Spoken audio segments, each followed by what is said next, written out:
Right. So this is allegedly by Luigi Mangione, healthcare and its victims. In this era, towering skyscrapers of artificial intelligence coming quietly through hospital corridors, and the endless litany of self-congratulation or the triumph of medical science, I find myself compelled to break my silence. Our civilization boasts of its healthcare system as if they were not only the apex of scientific achievement, but also a paragon of human morality. Now, what does this mean? Paragon. Paragon, but also a paragon.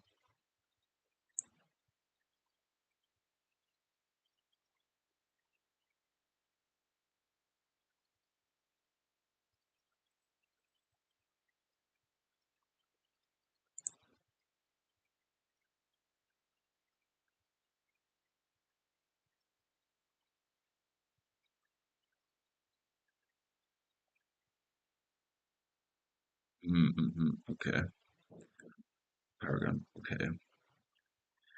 Yet I stand here, pen in hand, seething with indignation. Now, I'm not quite sure what this also means. Indignation, anger, annoyance, provoked by what is perceived as unfair, filled with profound sadness, and forced at last to cast aside all pretenses. Let's just double check this here.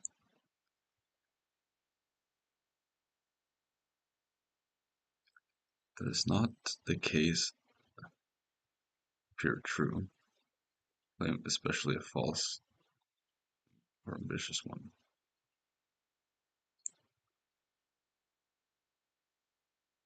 Hmm.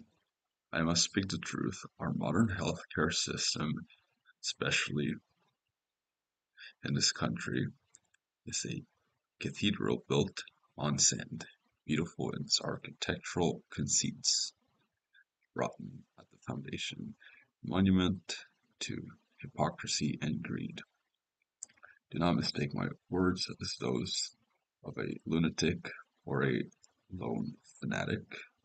On the contrary, I have observed long and hard, meticulously compiling evidence, listening to the cries of the afflicted, and studying carefully the machinery of oppression that masquerades under the guise of healing. To some, I may appear as an isolated voice and aberration within a culture that seems hypnotized by the glow of technical progress. Aberration from what is normal, usual, expected, typical, and is unwelcome. One that is unwelcome. Mm, a deviation in culture that seems to. But I know there are countless others who share my despair, who have looked with aching tears on loved ones left untreated, patients bankrupt by basic therapies, researchers stifled by corporate interest, and communities abandoned by hospitals that deem their existence not profitable. My decision to articulate this scathing condemnation rises not from hatred of humanity, but from a profound love for what humans could be if we only tore away the veil. We have long been told to trust the medical establishment, the illusion of care. We have long been told to trust the medical establishment, believe that doctors and nurses, with their stethoscopes and white coats stand as paragons of virtue. Indeed, many individuals, practitioners, do sincerely devote their lives to healing the sick. But individuals alone, no matter how compassionate, struggle futilely within an institutional framework that undermines their noblest intentions at every turn.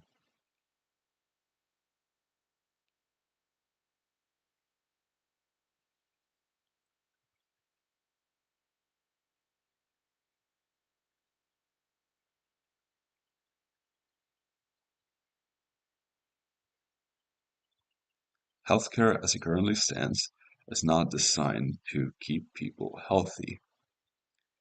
It is designed to maintain a perpetual market for healthcare services. Yeah, pharmaceuticals and insurance policies. Our society brandishes statistics, improved survival rates for certain cancers, the advent of robotic surgeries, targeted gene therapies, and so forth. Yet behind these numbers, carefully chosen by public relations departments and government spokesmen, lurks a grim truth: the real metric of health. Infant mortality rates, maternal health outcomes, life expectancy compared to other industrialized nations tell a story of persistent failure, regression, and moral collapse. These discrepancies are not accidental, they are symptoms of a system that never had true universal care at its heart. When we say healthcare, we summon a reassuring image of a caring physician at a patient's bedside. Yet, observe more closely. The bedside is now crowded by administrators, insurance adjusters, corporate attorneys, and pharmaceutical representatives. The doctor stands there, to be sure, but they are outnumbered, outmaneuvered, and often overshadowed by the intricate lattice, lattice, what is this? By the intricate lattice order, which are studied order, so actually ordered. Okay. By the intricate order of profit-oriented bureaucracy that defines the modern medical world. When a patient cries out in pain and seeks relief, the response that returns to them is not simply that of a healer ready to help, but of a cost-benefit analyst weighing whether their suffering is worth alleviating given the balance sheet. We are told that competitive markets improve quality and lower costs.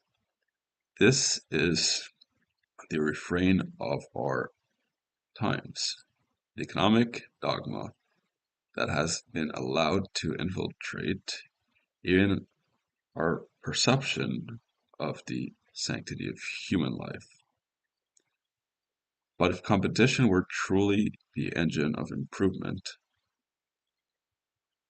okay, we do need some competition, but not. I agree.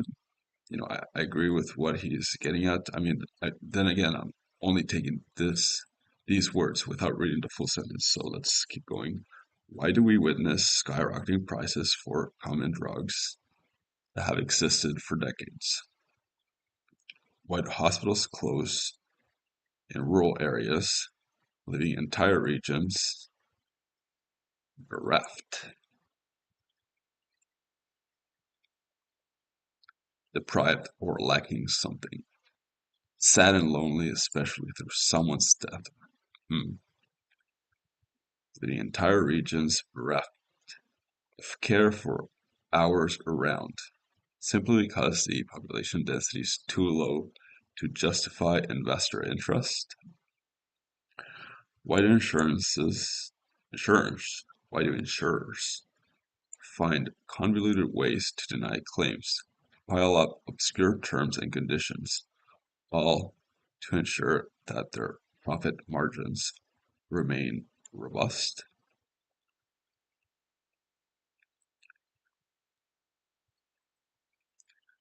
My take is that we should have full healthcare. That's just one of the most basic things that we can help each other out with is full physical, dental, mental, financial healthcare coaching is the most basic investment we can make in each other to help us move forward. I think of this video I keep seeing where this turtle is upside down and all the turtles go and flip it back so he can start swimming normally again. That's how I view the situation. We all get hurt and we all have you know, dental care needs, mental care needs, and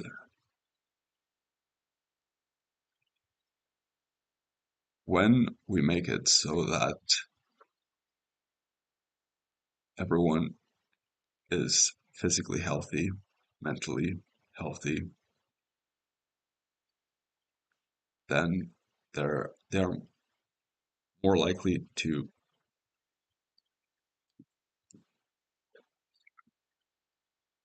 be able to contribute more to society.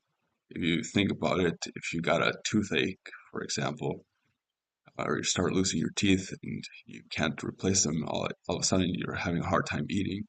It makes you probably most likely makes you depressed. You're not as motivated to carry out work, a job. I mean, why would you? Uh, that's those are my thoughts after reading that. A system designed to fail.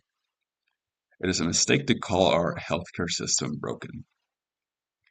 To do so would suggest it once functioned. Oh, very clever.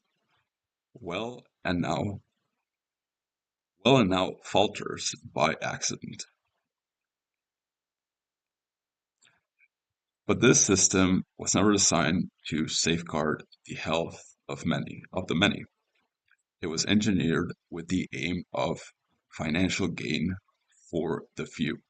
So on this, you know, it really seems weird that there are individuals like these CEOs, the wealthiest people around, just making hundreds of millions of dollars a year, like being paid hundreds of millions of dollars a year. It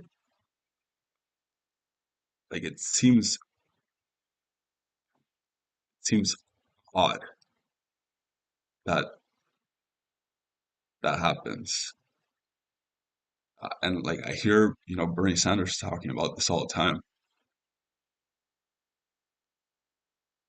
It's it's just like what's the fair way to deal with this potential issue? I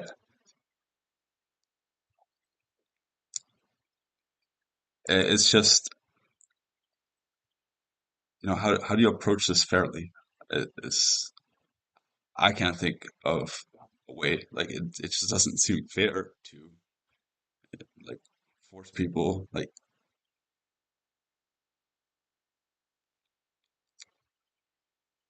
I think the best we can do is raise minimum wages and full physical health care, mental health care, skincare, dental care, financial care, coaching, just the most basic system so that everyone can make enough money to live, pay rent, food, and money left over to invest and grow. If everyone has a fair chance to invest and grow their money, I think that that's the closest thing to fair that I can think of. And where was I? But this system was never designed to safeguard the health of the many. It was engineered with the aim of financial gain for the few. It is a labyrinth deliberately constructed of administrative barriers. It is a labyrinth. What does this mean? It's a labyrinth. Like,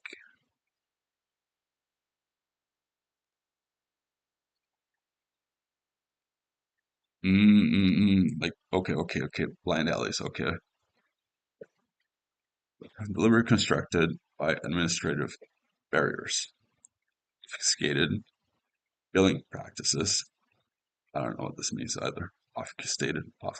How do you pronounce this? Obfuscate. Obfuscate. That was loud. So, but obfuscate.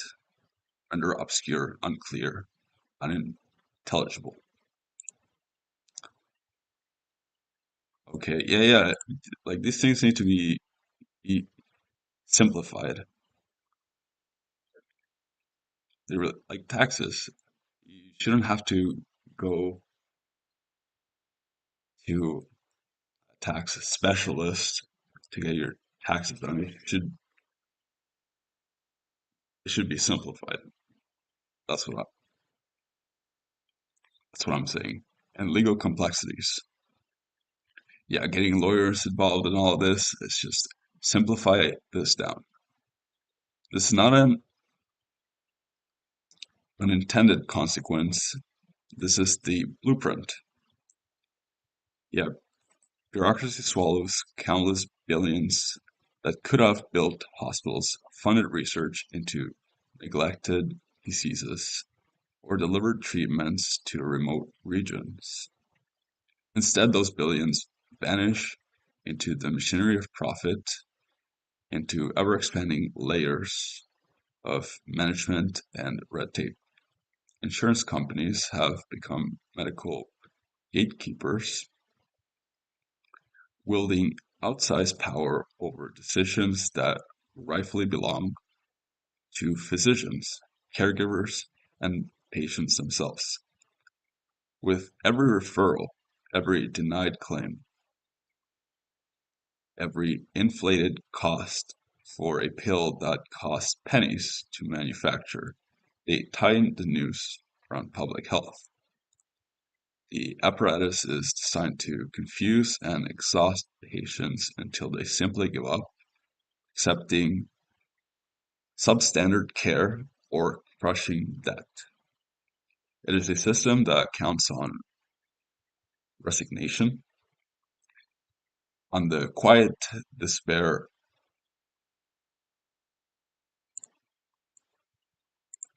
of individuals who lack the means to fight back. I watched this unfold from the inside. I've seen the instances, the whoa. I've seen the incessant forms, the endless cycles of pre-approvals, incessant is this, the incessant counting without pause or interruption. The forms, filling out forms after forms. Okay. The endless cycles of pre-approvals. The letters informing patients that their treatment, no matter how necessary, how urgently prescribed by their physician is not covered.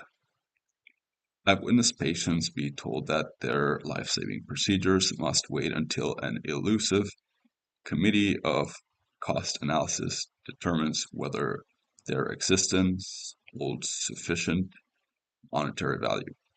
I've seen healthcare institutions, reportedly philanthropic, gleefully profit off human pain, turning patients into revenue streams rather than human beings in need. The human cost of indifference. Every abstract policy, every line of fine print in an insurance contract has a human face attached. Behind these faceless mechanisms are real lives unraveling. Families teeter on the brink of financial ruin because they dare to seek help for a sick child. Elders ration their medication, cutting pills in half, skipping doses altogether, because the market demands a price that can mean the difference between eating and treating a chronic illness. The cruelty is not confined to one class. It spreads and infiltrates the very fabric of our communities. The supposed moral society allows these strategies to go on day after day in plain sight. Meanwhile, at the summit of the colossal edifice of inequity, edifice, there's so many words here, a building, especially large, complex system of beliefs. Okay. Summit of this colossal edifice of inequity, the executives of vast health conglomerates earn salaries and bonuses that dwarf the cost of the entire medical wings. They dine lavishly, clink glasses, and celebrating their fiscal quarters while, just a few floors below, patients beg for help and healthcare workers struggle with understaffing and burnout. Yeah, too many hours in a row is an issue I keep hearing. The irony is as obscene as it is deliberate. As some lives are prolonged with the best treatments money can buy, others are cut short by conditions easily treated were it not for the cruelty of cost-based rationing, rationing, rationing, rationing, rationing, rationing, rationing. I was hoping to find a pronunciation, but there was none. But I think it's rationing, rationing. We pour billions into the development of groundbreaking drugs, yet we erect paywalls so high that only a fortunate fraction of patients will ever see them. The promise of modern medicine lies not only in its discoveries but in its equitable distribution. A promise we have so blatantly betrayed. I have lost friends, good, hardworking individuals who slipped through the cracks because they could not afford tests. Yeah, that's what I was saying. I was talking about earlier. Good, hardworking individuals can just fall through over dental pain or some other physical pain or mental struggles or you know, lack of financial self-discipline or other things I can't even name right now. The scans, the referrals, they could not afford tests, scans, or referrals. I've watched family members endure, okay, I have watched family members endure humiliating phone calls, pleading with insurance representatives who would not care less about their plight. I've seen the despair etched on their face, into their face, etched. What does etched mean? Put on their face. What is it? Made by or subjected by? Etched. Print. Yeah, okay, that's what I was thinking. As they realize their options have run dry. It is a quiet kind of torture, a slow, bitter death of hope and trust in a system that was supposed to provide solace, not suffering. Call to arms. Second Amendment revolt. Okay. Calls to arms. Revolt against the status quo. The pesky Second Amendment. Words alone are not enough, though I must start here. Actions, no matter how shocking, seem necessary to awaken a population lulled into accepting this desolation as normal. My manifesto, he's calling it a manifesto. My manifesto is a desperate attempt to shake the foundations of a world that has allowed itself to be governed by heartless spreadsheets and corporate led moral arithmetic. When I act, I do so in the name of humanity, not in spite. It is not hatred that drives me, but the very opposite love for a people who have been betrayed, compassion for those who die unremarked and unmet within the shadows of this market driven machine. Our current passivity has been the nourishing soil in which this vile system thrives. We must not only acknowledge the problem, but commit ourselves to radical systemic changes. The solution does not lie in half measures.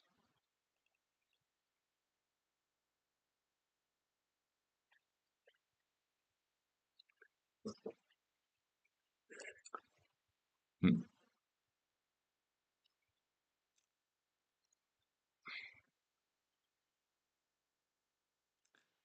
Yeah, I'm having trouble with this. The solution does not lie in half measures. In my head, I feel like there are some middle grounds for unclear cut cases, but let's keep reading. The solution does not lie in half measures or superficial reforms, but in a complete reimagining of how we structure healthcare. Complete reimagining. Okay, okay, okay. I can get behind this. We must strip the profit motive from medicine. We must eradicate the legal structures that allow insurance companies to profiteer on misery. We must demand transparency, accountability, and equity at every stage. Healthcare should be public good, not a speculative venture. Look at the models around the world where universal coverage is not just a slogan, but a reality. Study the nations that refuse to let a single individual go untreated because of an inability to pay. This is my take on individuals who are in the streets without a place to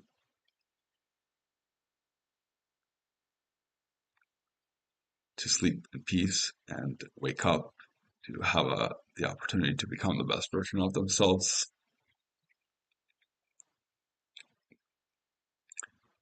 These guys are unable to pay for these things, and my take is that we should help them,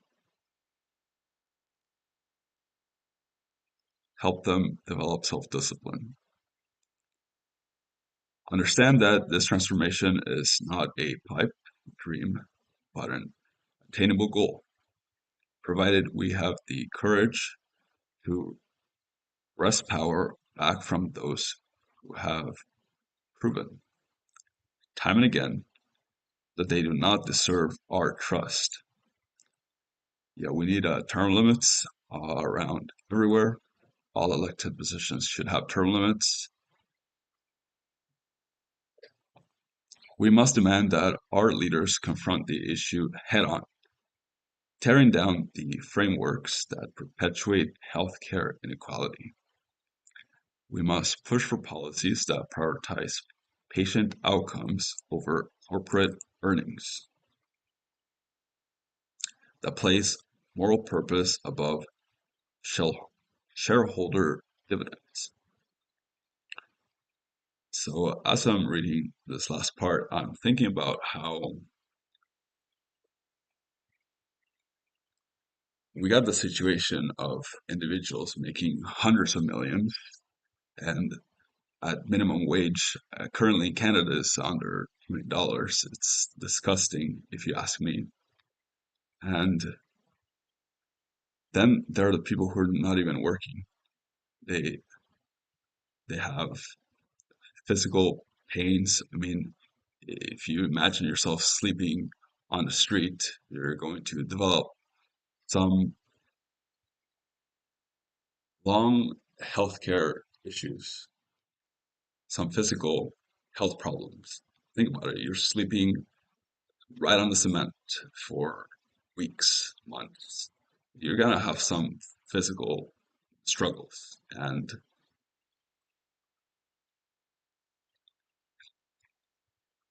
these people just they can't go straight into work. It's not possible. You wouldn't want to go straight into work after sleeping on cement for weeks and months, potentially years also. And then I think about, all these individuals making hundreds of millions of dollars, right? And how can we make it so that we can fund or prevent? I would stick to prevention. I would worry more about prevention. You got the situation where if we have too many people being born, you can't take care of everyone. And if you don't have enough people, then you got a population collapse. I think we should look for closest to optimal, our best guess to what might be closest to optimal, sustainable. If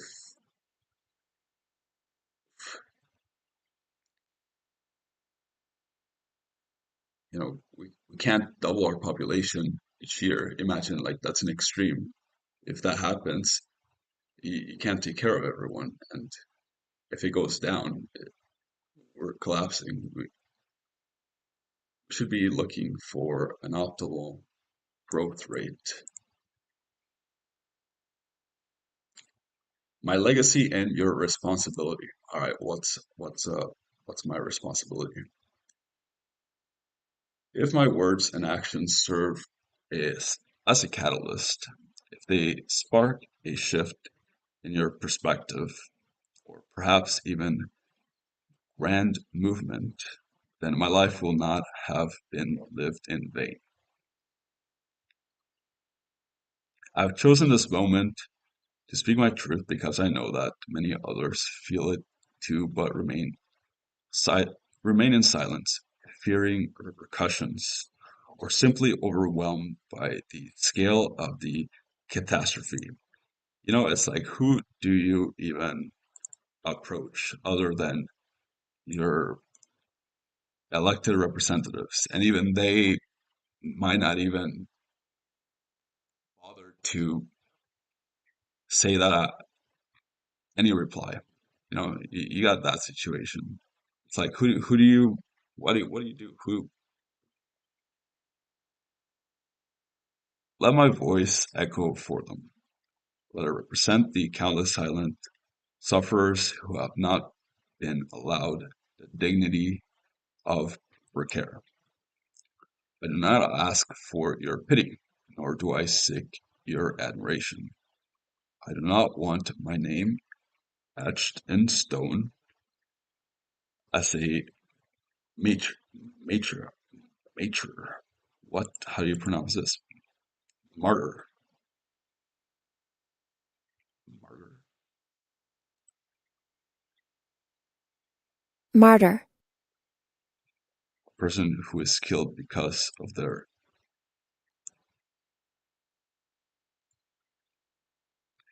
Instead, I beg of you, scrutinize the system that calls itself healthcare, but beyond the sensationalism that will inevitably surround my actions, spun by media outlets that rely on shock value, penetrate the veil and see the underlying disease. Look for the root cause. I agree. Question every assumption about why a pill costs hundreds of dollars, why a specialist is out of reach, why an insurance claim can be denied with impunity. Challenge every premise that leads to the commodification of healthcare, of health. I hope that future generations might look back at this turbulent era and wonder how we tolerated such cruelty under the guise of care. I hope they will marvel at how we once let human beings suffer and die while wealth piled up at the top.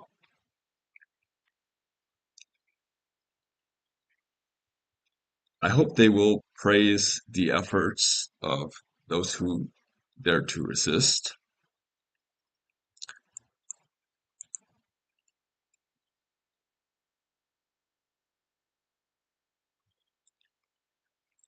If what I do today contributes a small brick to the foundation of a new healthcare paradigm, one defined by equity, compassion, and universal access,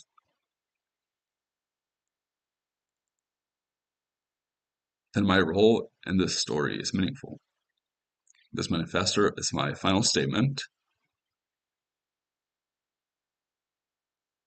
my earnest appeal to the conscious conscience of a world that has grown too comfortable with moral contradictions.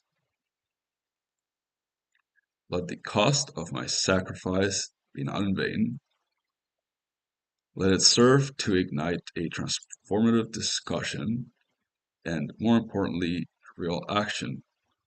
The world desperately needs a healthcare system that honors its name, a system that is centered on healing and grounded in love, not money.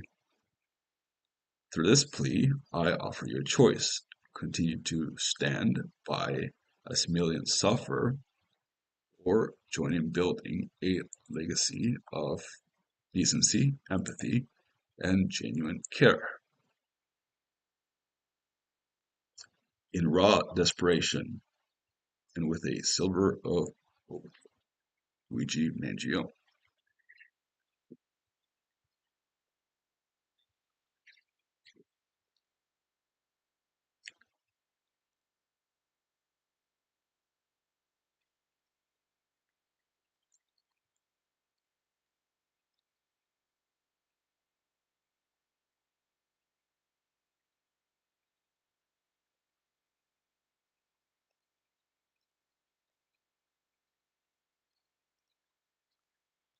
centered on healing. My thoughts as I read this last part is that there are a lot of countries around the world who are not as well off as the US, Canada, Norway, Sweden, these types of countries. And my take, my thoughts and my take on it is that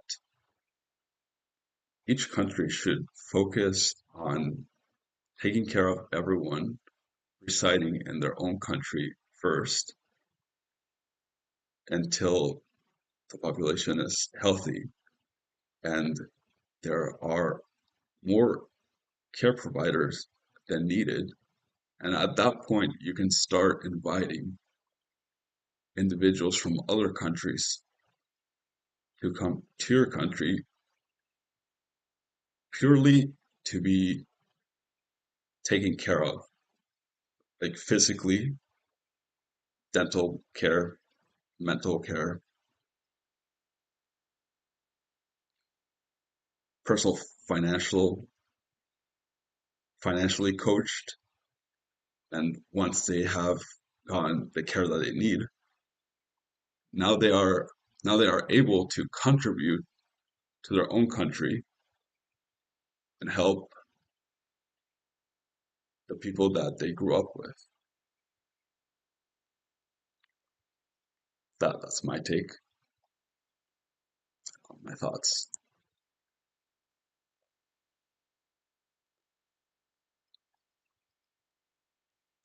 Yeah, I thought this would be interesting to go over. Just have it out there in the world.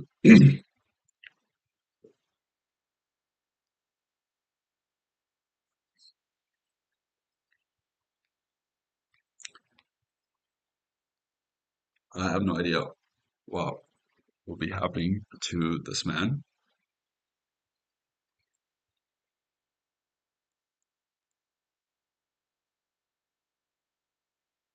I have nothing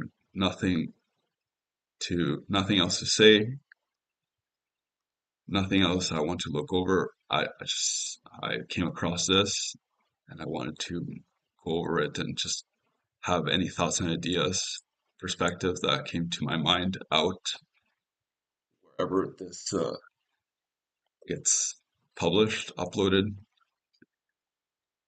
watching. Hope you learned something new.